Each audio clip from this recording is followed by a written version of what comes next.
So 1, 2, 1, 2, 3, 4.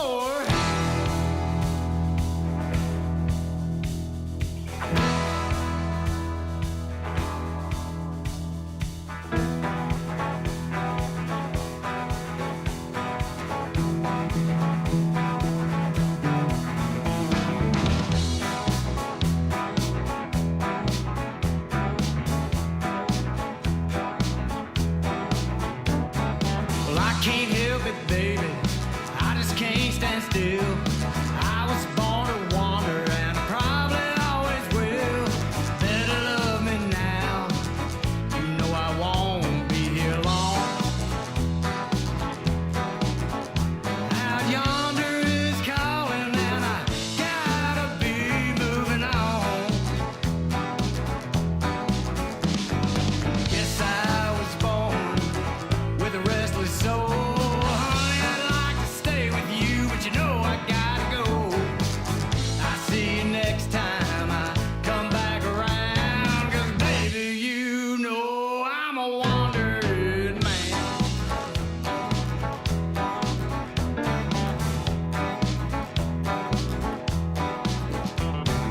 Don't know where I'm headed, but I ain't lost my way. Ain't worried about tomorrow, busy living for today. Don't worry about me, baby. Don't let it get you down. If the world keeps turning, honey, I'll be right back around. Guess I was born with a restless soul. Honey, I'd like to stay with you, but you know I gotta go. I'll see you next time I come back around. 'Cause baby, you know I'm a wandering man.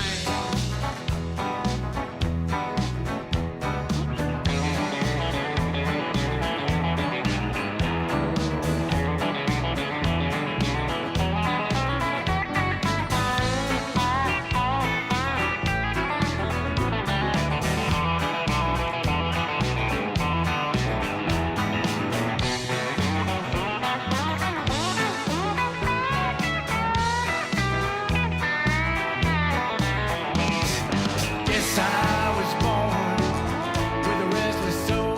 Honey, I'd like to stay with you, but you know I gotta go.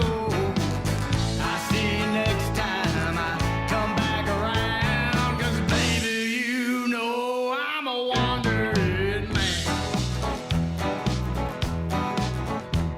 'Cause baby, you know I'm a wandering man. 'Cause baby, you know I'm a wandering man.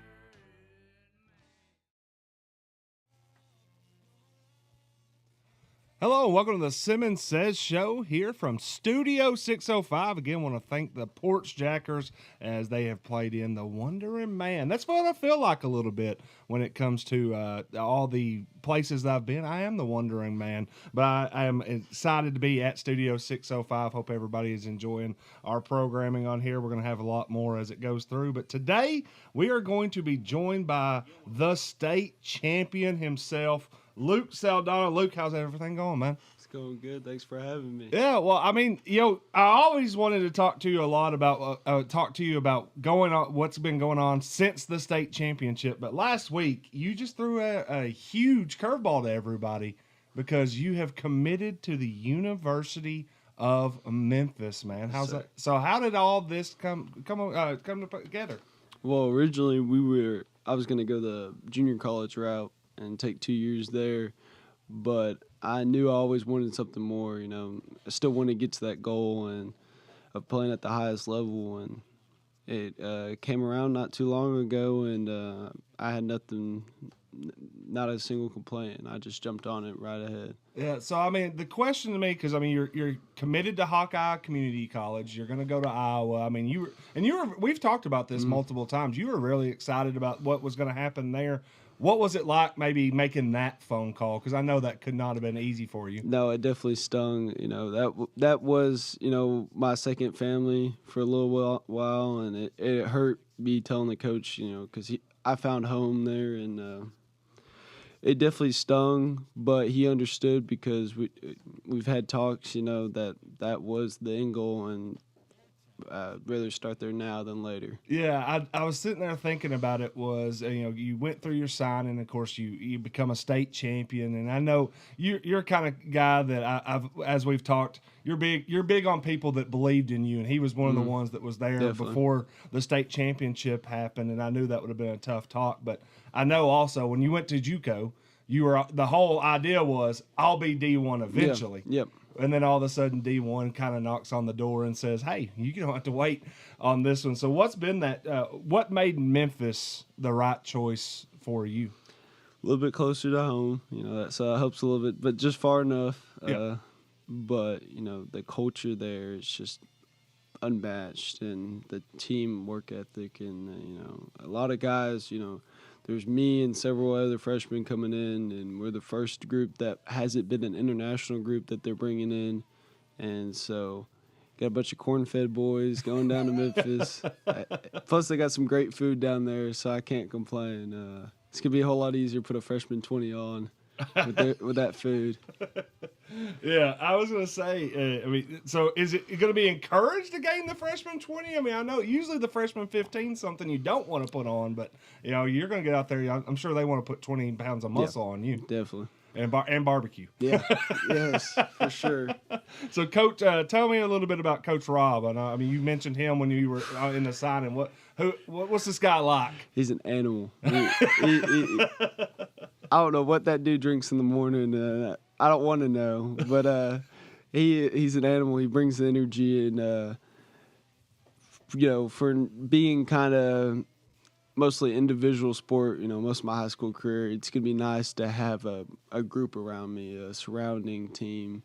You know, not just the throwers, but like just the team in general, coaching and stuff like that. You know, it's just gonna be a whole game changer. I think it can be taken to the next level. Yeah, yeah. So when did you really start getting into conversations with him? When did that? You said that the timeline is probably over the last month or so. Was it at the state, before state? It was a little bit before state. Yeah. I wound up taking a visit down there probably a week and a half before state, 2 weeks, and we had a great conversation. I got to experience one of their meets there, and it was awesome to see. And I took a tour around the campus and got to see the dorm I was spending time with, and met all the guys I'd be dorming with, and it got me fired up. Yeah, I mean, I was doing the research over the weekend. University of Memphis, I think they compete in the AAC. Mm-hmm. Had multiple athletes on the girls and boys side that went to the NCAA East Regional, including one javelin thrower. Yeah. And I was sitting there thinking, I was like, wonder if he throws a shot, he throws a disc. I was like, would he throw the javelin? I was like, I think that's a completely different toss. I'm a little too immobile for that. It's kind of that pitcher's release when you release it. And, Yeah. I don't feel like getting Tommy John elbow or anything like that. Oh yeah, you want to protect the UCL. Yeah, so I like my elbows as of right now. So I'm gonna keep them around as long as I can keep them. Yeah. Well, hey, if anybody out there want to get in a couple of comments and let us know in the comment section if you have any questions for Luke Saldana and see what all he's gone through. So we did talk about it a little bit. They do have a hammer throw. They do. Was that something that you might be able to get into? Yes, 100%. I've already kind of experienced it with it last summer, and I plan on picking it up later this summer, and it's definitely going to be something I add to my arsenal, my inventory. Yeah, is that like a when I think hammer throw, I'm thinking like a two-hand overhead, like a toss. You do use hammer, two like hands. a hammer Yeah, toss. yeah. But no, so what is the hammer throw?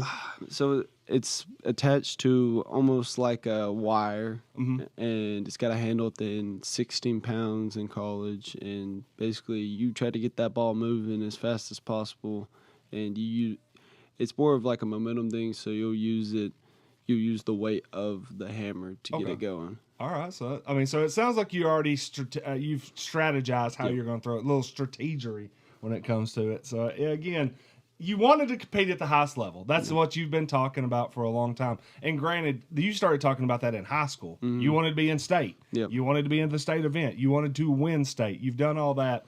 And again, as you said, kind of the Hawkeye, the changeover from Hawkeye Community College to Memphis was you want to be on the D1 level. So now that you are on the D1 level, like, is there a satisfaction, or is there now I'm here, let's do more? No, there's never satisfaction. You know, I've never been satisfied. I'm always hungry, and just that hunger to dominate. You know, there's nothing that beats it. It's that adrenaline rush to every meet. You know, to be the best, even though I might not be my first year. I promise you, I will. You know, by the end of my career. Yeah, well, I mean, I was looking at some of the distances that even some of the guys from Memphis put out in competition last year. And, you know, like, I think the longest throw for anybody from Memphis was maybe around 56 feet in the Crimson Tide Invitational, which I was like, oh, he's going to be going to Alabama, going to some of these SEC schools and throwing as well. But you're in that range already. Is there any difference when it goes to college? I was sitting there thinking, is it heavier? It's heavier. Oh, it is a little bit heavier? A little bit heavier. You know, you go down from 12 to 16. Okay. So it's like, you know, bigger bowling ball. You know? And it's a little bit bigger in mass, but I do have my first, you know, 16-pound meet this weekend, actually. So I'll be traveling for that, and that'll be my gauge to see where I'm coming in for the season and stuff like that. So have you ever, I mean, I'm assuming you've thrown the 16-pound ball before, but this will be the first time that you're going to put a mark on paper? Yep. Where are you headed? Pennsylvania. Fleetwood, Pennsylvania. Good. 12-hour car ride. Yeah. I'm sure that'll get you rested and ready. Yeah. Well, I mean, you've competed all over the world. What's been, obviously, the state championship must have been awesome, going to, you know, Tom Black track up in Knoxville, getting to compete there. But what's been some of your favorite places to compete throughout the years?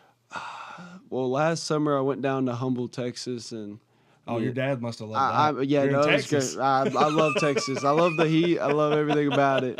But you know, it was at a high school, but every high school down there is about big as, you know, any college we got here. So it was awesome to see that. Over the winter, I went to New York for Nike Nationals. That was pretty cool. That was a great facility.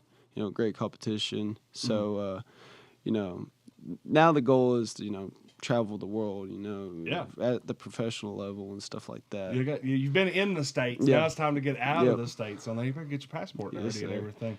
No, it's interesting to say when you said that you go to high schools that are sometimes bigger than some of the colleges that you've competed at in the years, and I have it's bigger than our high school track for sure. Yeah, no, you ain't got much to compete with that. But, I'm very grateful for everything that Warren County gave me, but I would say the biggest difference, especially like I would have been a far better discus thrower if every time I went to go throw a discus, it wouldn't go over the fence, and I have to hop the fence and search through a bunch of brush that would tear up my legs and stuff like that. And so I would say the biggest thing, you know, I got to this level. Imagine what the level I could have got to with better facilities. You know, that's the difference between being a state champion and a national champion, or a two-time state champion, or a Power 5, you know, school level, SEC, Big 10, Big 12, stuff like that. Well, I mean, the guy that I think beat you last year, that you finished second in the state, went to what, Penn State? Mm-hmm. I mean, like you said, the Power 5, and you're in that range competing with that guy. Just in your junior year, and then of course improved, wins the state championship as a senior. And I was going to ask, when you said something about you go to Texas and compete, you go to Nike Nationals and compete in New York, like, have you gotten to the point now where you're starting to see the same 15, 20 people, or you're like, oh yeah, I remember you. I beat you last time. Or like I'll talk to them on Instagram, or like follow them on Instagram. So I'm always checking and see what their training's looking like, you know, see how I'm going to match up against them and stuff like that. So yeah. So you're pretty well known. I mean, we think about in Warren County now, your name's forever synonymous with track. Your name's gonna be lifted into the banners at Charlie Dalton. I think you said that you have a particular game you want that for. You said, I believe, Coffee County. I like that. Really, depending on what the schedule is next year. Hey, Coach Fish, if we're gonna get out there, or hey, Lippy, Coach King, Principal Hobbs, he wants to do it during the Coffee County game if we can do that. So let's try to work on that. But again, you're known, really well known here, but I think sometimes we forget that now you've become pretty well known across the state and across the country when it comes to shot put. Like, have you hit any like this awestruck moment where you've met or seen somebody or someone might have followed or commented on something that you've done that you're like, oh, that might not to us that we don't know who the shot put world is, but you're like, oh, that's the guy. Oh yeah. So at my first ever the Nike Nationals over the winter, there's this guy named C.J. Williams, and he's an Ole Miss commit. Everybody knows him. He's number one in the shot put in the nation. And when he walks into a room, like you everybody gets kind of quiet and kind of looks at him. He's a great guy. He's a nice guy, but there's those guys that you see walk in and you know who that is. They might not know who you are right now, but you know who they are. Yeah, that's awesome. Well, and did you have to go over and introduce? Did you like size him up a little bit? It was like, well, he's just as big as me, if not bigger. So he was more sizing me up. Oh, okay. So he kind of threw the gauntlet. Yeah. Well, I mean, I feel like that's going to be something that you're going to be seeing more and more. As you go up in the ranks, like even as you went to Memphis and started meeting some of the people that you might be teammates with, where you're sitting there like, man, I was like, I mean, I stay in the weight room pretty good, but these guys are giants. Yeah, they have this redshirt senior that he just took his redshirt year, and he'll be throwing next year. He's from Germany. His name's Sasha. He's got a very German accent. Probably 6'6". 280, 300. He's a massive guy, moves well. So, but he's the nicest guy I've ever met. It's funny you say that. Like, what would be like a prototypical shot put build out there? I mean, are you looking for, like you just said, obviously you have to have functional movement. Yeah. You're gonna have to have good feet, but obviously you're gonna have to be pretty 100%. Massive. Well, I don't think there's any prototype build because the world record holder is about 6'9", 320, 315. Yeah. And then the guy right behind him that has the second best throw of all time is 5'10", maybe 330. Yeah. So he's rounder. But the other guy's, almost a whole foot taller than him. Okay, so there's a pretty healthy range in there. You're probably like a little bit right in the middle of all that. Yeah. Just got to get the weight up, Yeah, and I think so too. I think the first comment that I saw when we posted the story about you committing to Memphis was somebody said something about how Memphis's football coach would probably try to throw some pads on you. Yeah, I'm sure you've never heard that comment before. Everywhere it seems I go, I mean, I can't tell you how many track meets I've gone to, and they'll ask me what position do I play. And I'm like, don't play. Shot putting disc. Yeah. Does most everybody else that for you throw against probably play football too? Oh yeah, most of the time. Most of them are committed for football and they're just doing this for fun or whatever. A few of them take it very serious, But you're seeing more now. Guys step away from football because of injuries or school, and just fitting in there. And you don't have to play football. You don't have to play basketball. Yeah. There's other sports you can play and get to the next level and get your college paid for, get your education paid for. Because at the end of the day, as much as I like to go professional and stuff like that, I'm just there to get my education, get my career set up. Yeah, and getting it paid for. Yeah, with that scholarship as well. Yeah, it's funny to think that you when you go to the state, you're up there in Knoxville, and as you said, most of those guys are probably coming out of football season, kind of getting their throws in from maybe December and getting and then they're like, man, what do you play? I'm like, I do this all the time. That's why I'm winning. Yeah, that's pretty much. I was like, this is 365 for me. And again, I was going to ask that. What is the biggest thing that people don't realize? Because I think of this as a spring sport. Yeah. I mean, we got the Warren track, the shirt right behind you. I think everybody thinks that's February to May. Yeah. Not for you. Mm-mm. Like what is a typical day for your training today? Like, today? Yeah. What would be a Luke Saldana non-training because you got the event coming up this weekend? So normally I'm at work. Yeah. So I'll either wake up early and work out, or I'll go to work early, go home, work out, and then train. And then I'm constantly eating. I'm constantly like trying to get my water in and stuff like that. So I mean, it doesn't really ever end. It year round, I'm constantly competing basically. Yeah. And so I'm spending 4 to 5 hours training, 8-hour work day. So it's a long day, but it's what I'm used to, and I wouldn't have it any other way. Have you gotten to that point where you have just like not even enjoy eating anymore? You just have to eat, or do you still have, or do you still figure out a way? Recently, to enjoy it hit me a little bit. I lost a little bit of weight, and it hit me a little bit, noticing that I just wasn't eating like I normally do. Mm-hmm. So I've gotten back up on top of that, and I'm back to eating, spoonfuls of whatever. And That has to be. I mean, like, is that the wake up in the middle of the night and make sure that you eat like the peanut butter sandwich or something like that? I like peanut butter sandwiches. I'm a big carb guy, but most of the time in the morning I'm eating 6 eggs, ground turkey, ground sausage, or whatever I can find. My favorite sauce. Yeah. Bowl of cereal right after, just to get my carbs in, and I'm constantly sipping on water. Yeah. Gotta have my daily caffeine or whatever, get me going a little bit. But I'm constantly eating, and rice and chicken, rice and steak. Wow. That's pretty much it. Yeah. Well, I mean, it's like you said, it's a 365. You don't really get on Christmas Day. I bet you're working out. I mean, on Thanksgiving. On Father's Day yesterday, I'm sure there was some, hey, we're going to do this. Yep. I got to get my work in too, which I'm sure your dad had no problem with. No. Is he in there with you sometimes? Most of the time, yes. We have a pretty nice home gym at my house now, and if we like some father bonding, son time, and we'll be working out together, motivating each other. And then when I go train, most of the time when I go throw, he's right there analyzing every step, every throw, and I give all my, I'd throw it, but I'd be nothing without him. I would have never got to this point. He watched so many YouTube videos. He's fought so much for what I've gotten, and he's still fighting.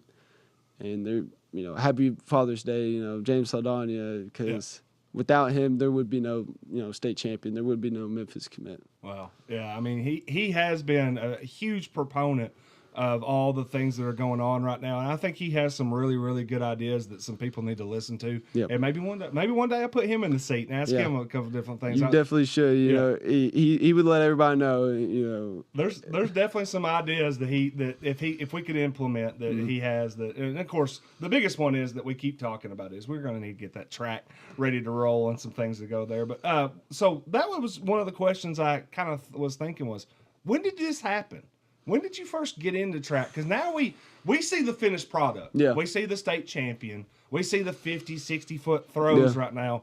There had to be some time when you first picked up the shot put and it was just trying to throw it out of the ring. And so I mean, when was that first happening? That was my 8th grade year. That's when we had Coach Pritt there, and we were warming up. And my dad had mentioned to us think about throwing, and I think we did like a warm-up lap or something.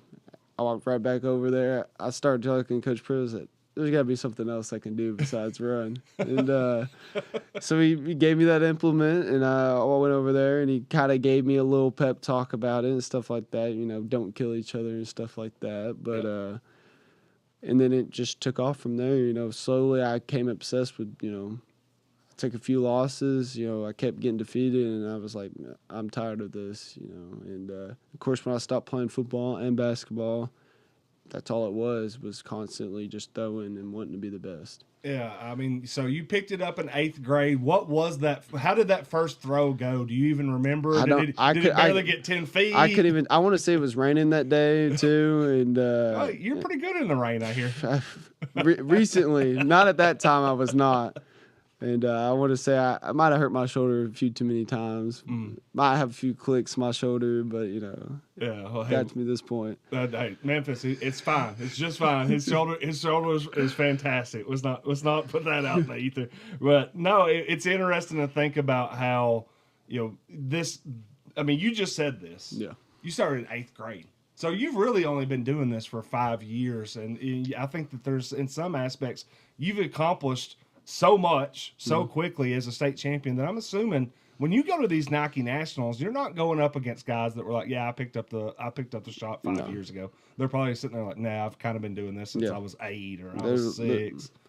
There's a lot of guys that have been throwing since they were little kids, or they had their parents were Olympians, or they got the peak genetics for this and stuff like that. And as much as I like to sit here and make excuses about the way I look or the way I move or the way I feel, there's nothing I can do about that. All I have to do is keep stepping in that ring, and eventually I'll put it together. Yeah, well, I mean, you're catching up rapidly. It seems like, and again, too, doing a really good job with that. What kind of got your dad into it? Was it chicken or the egg? He kind of was already into it and kind of eased you into it, or did you kind of say, I want to do this? So he said, I'm going to sit down and find out everything I can about it. I remember he did it in middle school too, but his was very short lasted. He went the football route, and I remember one day my freshman year, I was like, "Hey, Dad,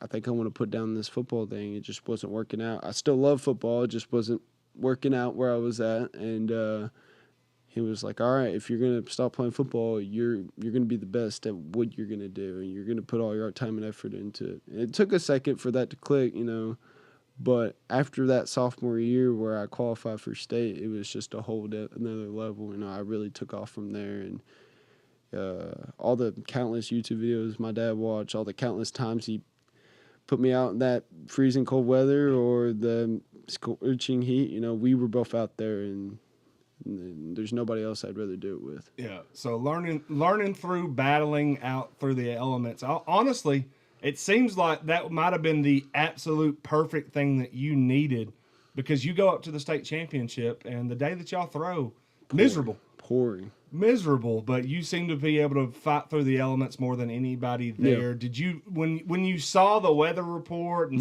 got to the track and it's already probably raining, did you sit there and think, I love this. I'm built for this. Yeah, 100%. Rain, shine, or pour. I'm gonna go out there and win, and there's nothing that's gonna stop me. Yeah. And did your strategy change any that day, knowing that there's a weather? Like, was your first throw like, hey, I'm not trying to set a PR today. I'm just going to put a number out there first. What was your thought process? What were you talking about with? I'm sure your dad was there, Coach Wilhelm was there. What was the strategy? So normally in the shot put, I have more of a dynamic start.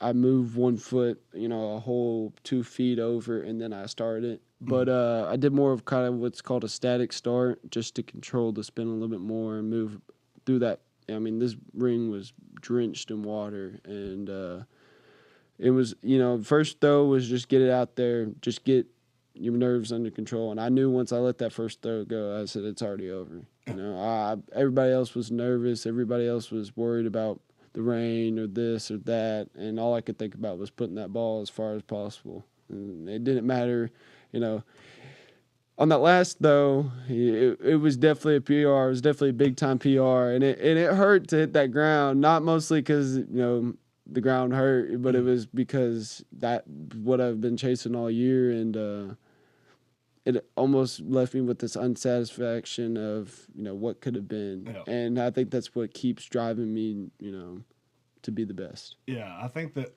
as I talked to you about it, of course, like you said, I think the first throw ended up being nobody beat that throw.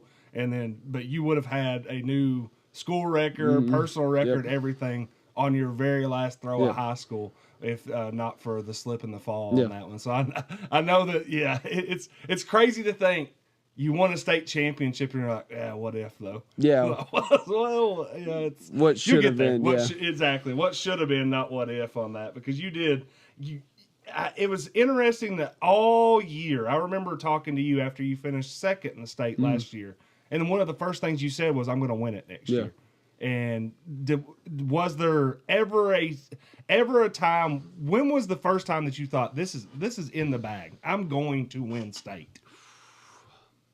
I would say the very first throw at Cookeville, when it threw me up in the rankings and I opened up the season, I knew that nothing was going to stop me. I knew I wanted it more than anybody else in the state, and if something was stopping me from getting that point, I was either going to take it out or I was going to change it, and there was nothing that was going to stop me. Yeah, I mean, I feel like you knew that from the time that you walked off state in second and were very competitive in that one, that even from then to the following February, you had gained a ton of distance beyond that. And then I guess the next question was how much did you start thinking, man, I might be a double champ when you threw the discus for the first time as senior? Because you didn't really do that as a junior, and then all of a sudden it's like, I don't what. It seemed like it clicked for you for some reason this year. It was actually perfect. So I spent a lot of practicing at Coffee County's track, but it was perfect because they actually have a decent discus ring there, and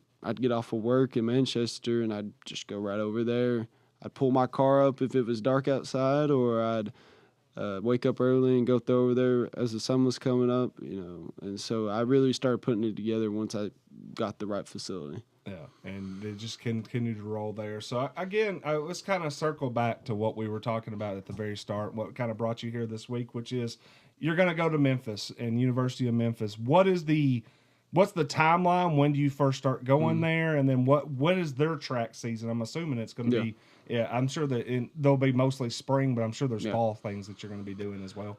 So I move up there into August. So I'll start training with the team and stuff like that. We'll have our conditioning throughout the fall a little bit. And then I think December, we get into indoor season. And so that will be a nice start. And hopefully I will not redshirt. I know that I won't, just because I know my drive to, be part of that team and score points for that team and win and stuff like that. But if I have to take my red shirt my first year, I won't mind that at all. Just give me more fire to fuel for the next season. So how high do you have to rank on your own team to even be able to compete? Do you have to be top three, top two? Top three? Yeah. Yeah. So that'll be that. And again too, so there's as you just mentioned, indoor season through the winter and then outdoor season in the spring. Is there any difference when it comes to throwing between the indoor and the outdoor? I mean, obviously controlled environment on the indoor. Does it help? Does it hurt? I think it hurts just because it's a little bit stuffier in there. I like the fresh air. I like the sun beaming on me and stuff like that. And so being outside is just, I think it's a better energy, it's a better environment. Indoor could be a little stale, a little slow, stuff like that. So, but it doesn't really matter what environment you put me in this year. I'm going to go out there and give it my all and make sure that that I gave it my all. Yeah. Well, again, too, you have the wind. And I guess that y'all don't have on the outside that sometimes with the track and the running, they're like, the wind aided or anything. Like that. Do y'all have? Does that actually count in shot put either? That if there's like, the wind was behind discus, them. it counts. Yeah. But I don't think there's a preferred wind. Yeah. It's just a matter of how you throw it. So if you have like a headwind, you want it to throw it a little bit lower, a little bit flatter, and let it carry itself up. Because if you throw it, straight up, it just gets caught. I mean, what I like to call tombstone, where it just plops right down in the ground. Yeah. And then if you have, wind aided and, where the wind's helping you, then you just let it eat, And then if you have right to left, it gets a little tricky there. But, mostly for the discus, that's the only thing that helps. I was going to say, I couldn't see that a shot put would be aided that much. Or, I mean, I could see it being hurt a little bit if you're throwing right into the wind. But behind you, I was like, what's it going to push? Like now you're talking about 16-pound shots. Centimeters, maybe. Yeah. So I don't think that anybody's they're gonna wreck it there. So top 3 is the goal on your own team, and then get out there and compete. Yeah. So I mean, and again too, how many in general do you think they'll have throwers? Have they told you like how many throwers they're gonna have in? So they got a few guys out of eligibility. They'll have me and 3 other guys coming in on the men's side. And then they got their javelin throwers and stuff like that. But most of the guys that they're bringing in my class, we're all shot put, discus, hammer guys. And we've already, been in talks about just bringing a different culture. They've had problems where, their energy hasn't been there and stuff like that. And I'm convinced this is going to be one of the best groups, not even to go through Memphis, but come through the NCAA. Awesome. Yeah. Well, I mean, energy is something that you do not lack. I mean, everybody talks about it every time that you compete. That you're somebody that everybody in the complex knows. Everybody knows when you're out there, and I think that that'll be something you can bring there. So, I think the last thing that I really wanted to ask you about this is, you're going D1. Mm-hmm. You know, that's something that doesn't happen a lot in Warren County. Of course, you know, we are fortunate that this year's signing class, 28 kids Yep.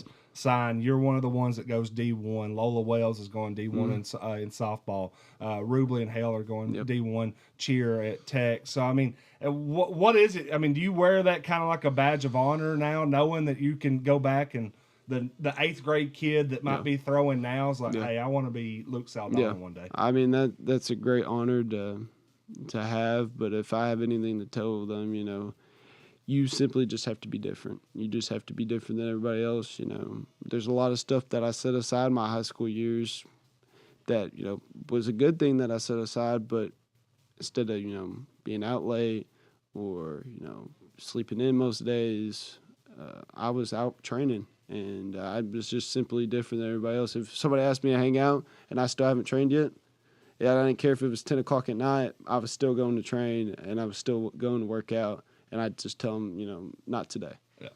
Well, there you go, folks. If you want to be a D1 athlete, got to be built different. You do. It never hurts when you're 6'5". Yeah. That might help a little bit. Luke, man, I appreciate you so much. Again, too, I think that you've set the bar high for yourself and set the bar high for the next wave of Warren County track athletes, because 100%. there's going to be people that are going to want to be state champions, and it's going to be somebody that's going to want to break your record someday. And I'm sure you'll be happy for them when they do. Good luck to them. I love that. All right. Well, hey, we're going to take a quick break, and we're going to come back with the Simmons 6 here on the Simmons Says show here from Studio 605. But again, too, thanks so much to Luke Saldana coming in and telling us a little bit about his journey to Memphis, which will be in August, I'm assuming? Yes, sir. All righty. Well, we're going to let Luke clear out. We'll be right back. We're going to take just stay with us on the Facebook and YouTube.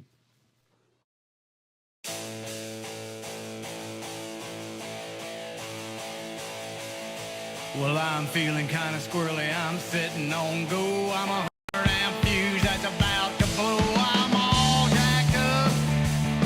Yeah, I'm all jacked up. Well, I'm ticking like a bomb right before the explosion. Strapped in, wild-eyed, locked and loaded. I'm all jacked up. I'm all jacked up.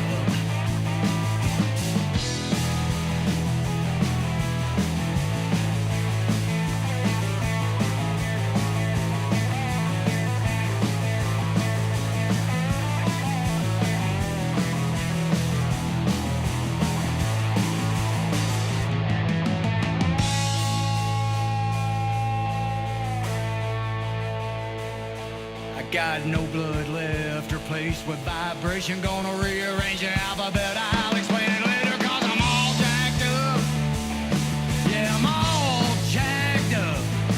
Well, I can see right through time and space, immortal on this 100,000 gigawatt roller coaster. I'm all jacked up. Yeah, I'm all jacked up.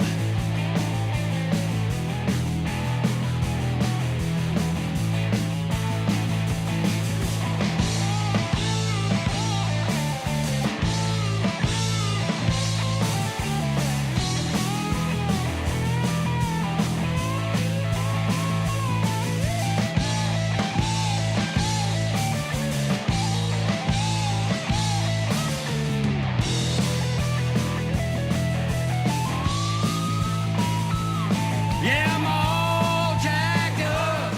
I'm all jacked up.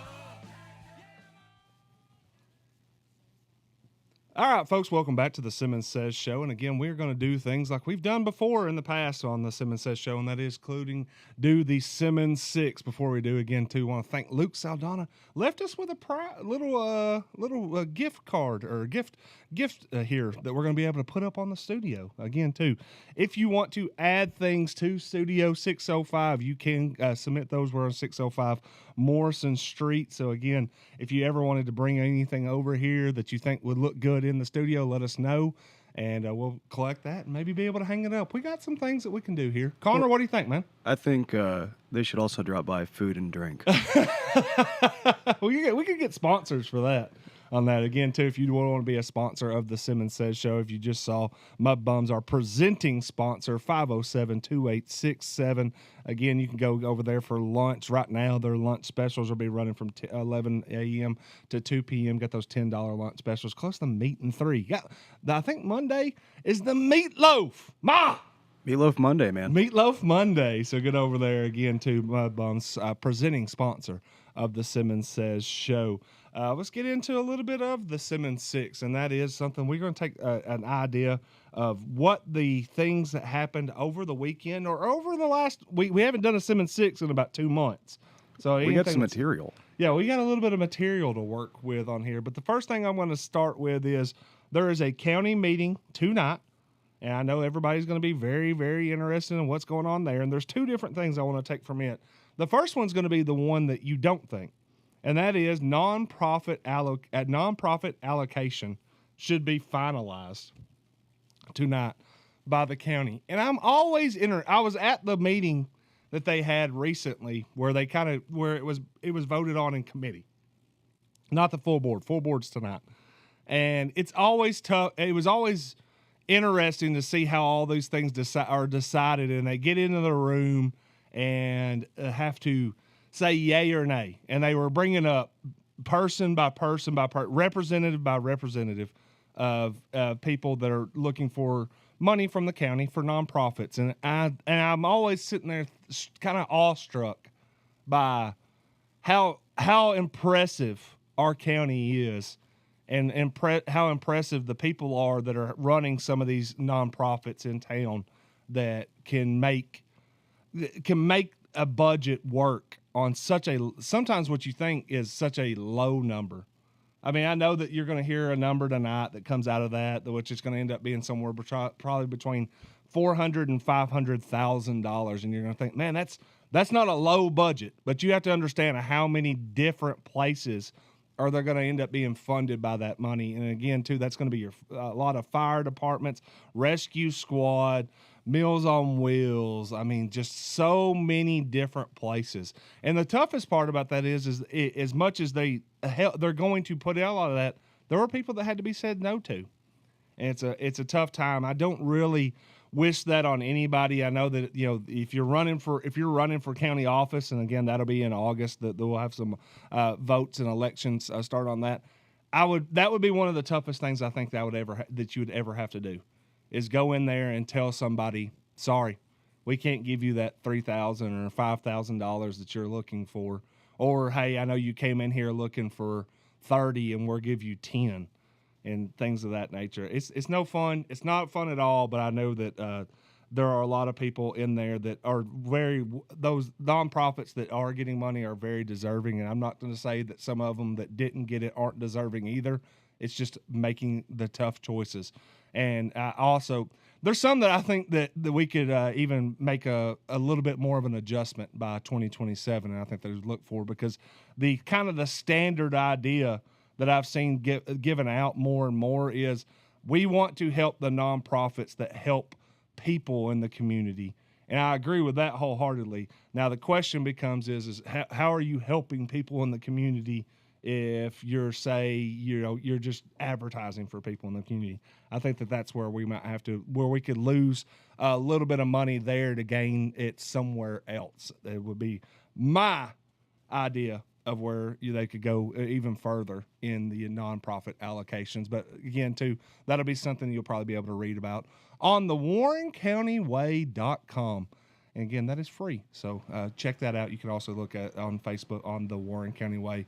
Number 2 from tonight's county meeting, and this will be the big one that everybody is going to want to know about, is that data center moratorium that the county will be putting in. The county can vote for to put in place.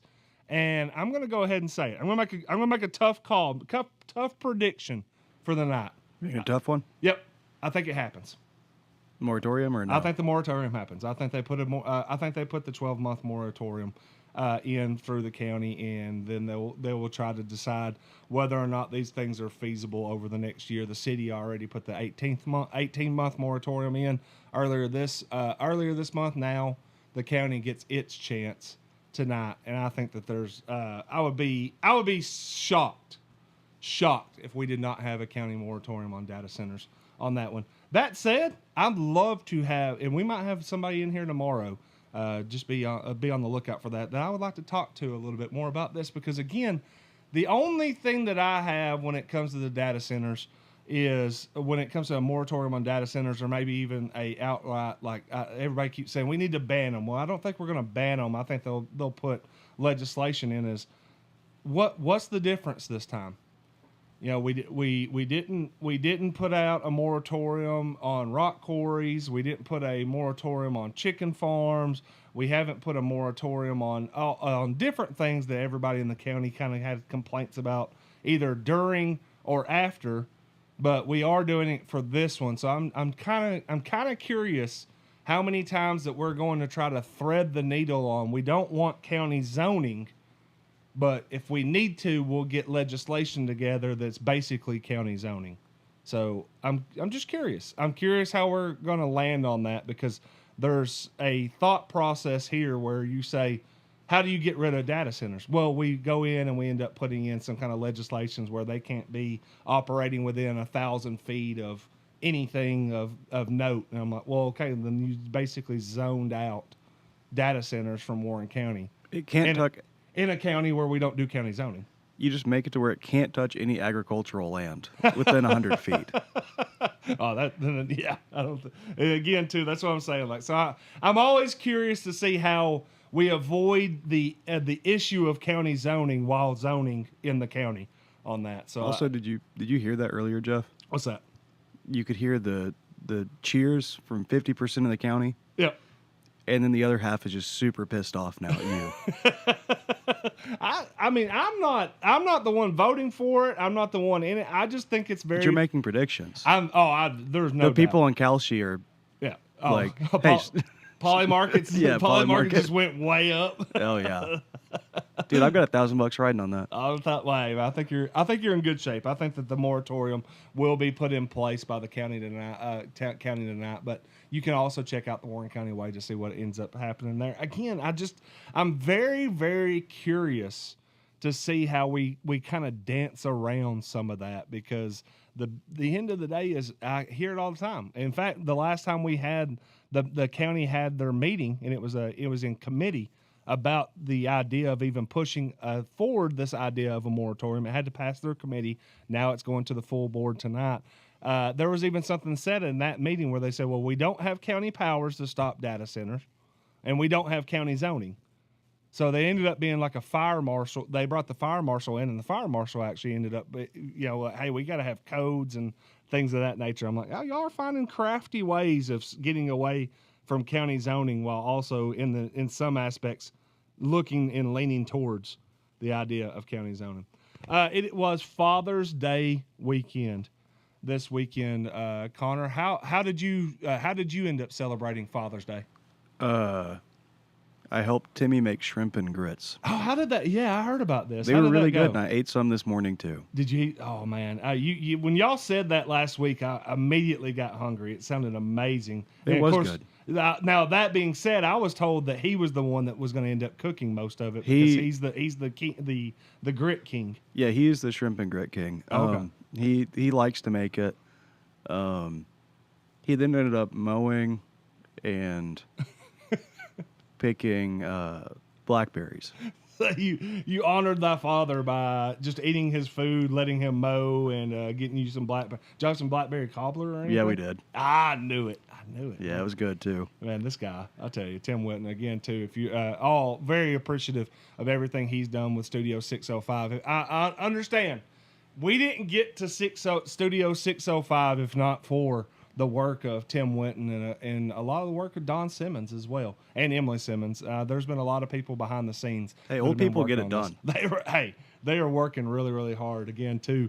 Dad, we got to take Dad out and got to take my stepdad John Morgan out on Saturday night at Mud Bums, presenting Ooh. sponsor of the Simmons Says Show. We got over there and got some gigantic steaks. I don't think they were on that. We actually had some people come up to us and say, "Hey, where do I order that on the menu?" I'm like, I actually think that this might not be on the menu right now, but if you like it and think that it should be on the menu, maybe hit Brett up and see if he wants to add those to the menu, because I think Dad and John both got left there with tomahawk ribeyes. Ooh. Yeah, they were gigantic. Hey, if Brett wants to give food again for Sports Authority on Wednesday nights. Yeah, you want a tomahawk? Yeah, ribeye? can I go ahead and put that order in right now? I'll ask him about it and see if he can work on that. But yeah, And a 6-pack. and a 6-pack. Oh yeah, I think he might be more apt to come off on that one. But yeah, again, very very impressed with that meal that we had on Father's Day, and that was how we celebrated Dad and John on that one. Now that said, Connor, you're gonna love this. This will be something that ends up getting clipped out, guarantee it. So on Saturday, before we had all that on the meal, during the day, I went out, took a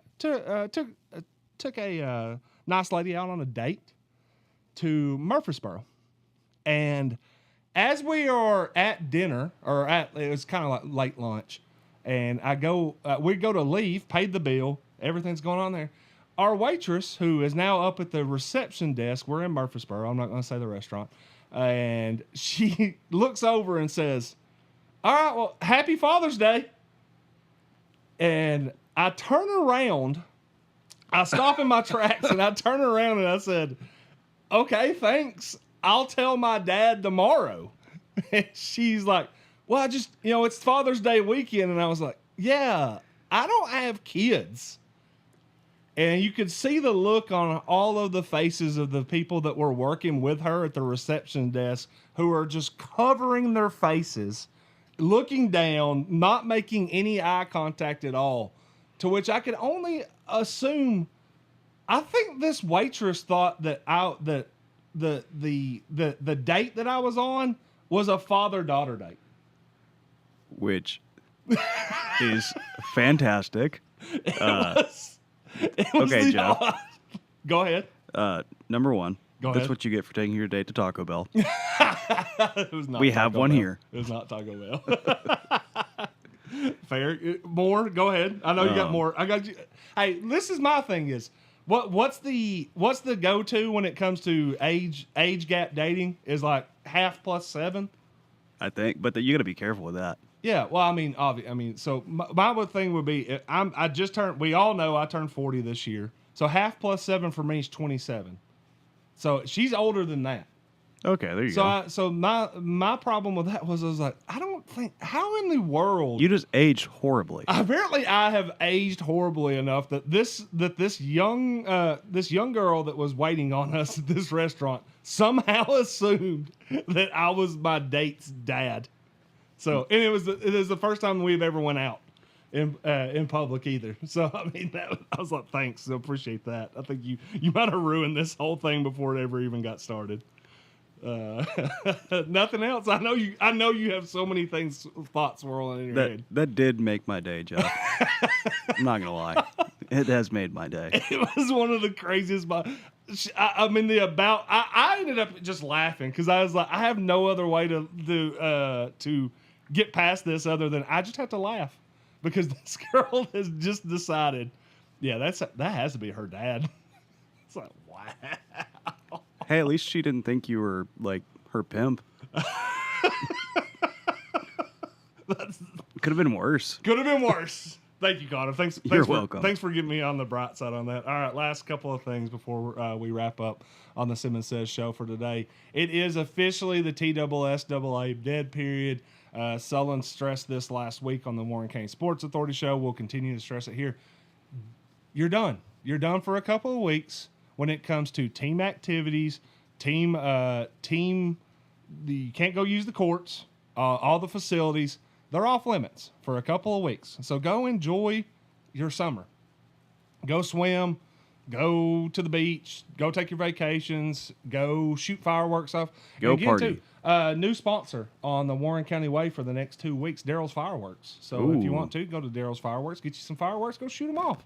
And go have a good time with that. So again, if you're wanting a good time for the next couple of weeks, just do not go and be breaking the rules by being at the team facilities or trying to do team activities. Now, if you want to go work out, by all means, go and work out. I think there's even some places in town that offer free gym memberships throughout the summer to high school students. If you want to go in and look up that, I'm not going to push you any away because nobody's paying me for a fitness center in town to sponsor. If you want to though, I will push everybody to your location. I actually do offer free gym memberships at my home gym. It involves easy now. Now it's a push mower. Oh, okay. For the field. Oh, okay. All right. I was gonna say specifically around my shooting stand and back where I just need someone to clean that up. Yeah, I was gonna say it's hard physical labor. You're good. I was gonna say be easy now because I was talking about letting high school kids come out there. Yeah, just come do physical labor. That's all I want. To get the mower going. It's just a one day. It's a 1 day gym membership. It's the only reason I have a push mower is because the Weight Watchers people, they got mad at me and they won't let me host my Weight Watchers camp anymore. So I appreciate that. Yeah. So again, too, enjoy the dead period. I mean, enjoy it and go and be on the lake, be by the pool, and have a good time. And then when you come back, we'll be ready to roll because in July. You think that you're a long ways away, but you won't be. I think we'll be 7 weeks away from kickoff for the football team. Golf will get started. Volleyball will probably be even closer. I think they're within a month. I mean, they just actually got to finish their first year ever where they had spring practice. So volleyball will be rolling too. Girls soccer will be kicking off as well. So it will not take long before we're right in the midst of it. Cross country will be another one that'll get started very quickly in the fall. Last thing. As we are in dead period and you start thinking, hey, well, what's the sports guy going to be covering? Well, I'll be covering local softball. And again, I will throw this idea out there. Now, I might not be covering local softball tonight because it does seem like it's going to rain all day, and it's not supposed to be just rain. And we're on our 15th lightning delay. So maybe not tonight, but I will continue to push this idea out there until somebody makes it happen. Maybe it's time that the Warren County Way and Studio 605 and the Warren County Sports Authority just makes this happen. We need a tournament of champions when all these leagues get done here in the next month or so. Midway, Morrison, Centertown. Who is your best teams? Who are y'all's best teams? I want them to face off against one another.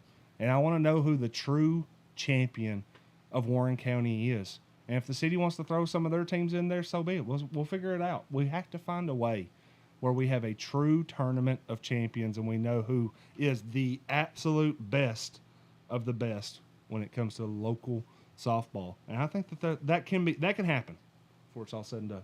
Connor?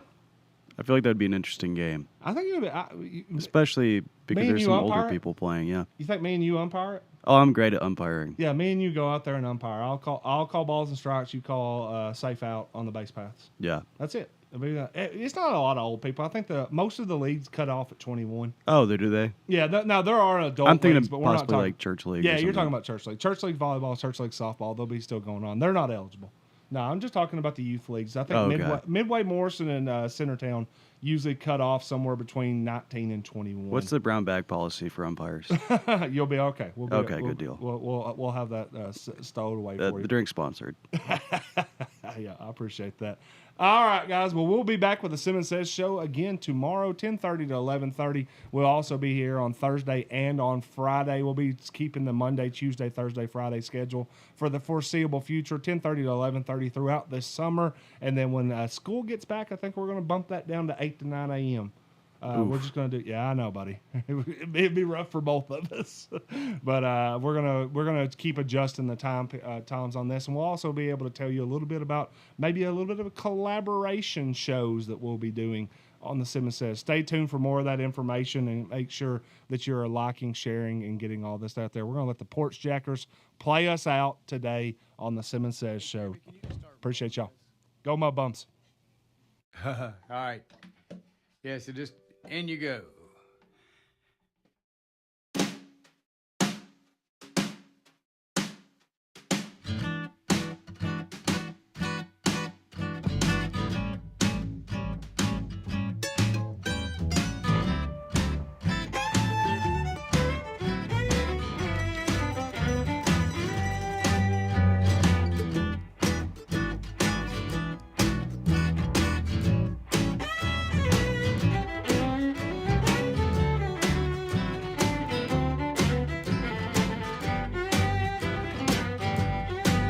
got problems, and you know they ain't my fault.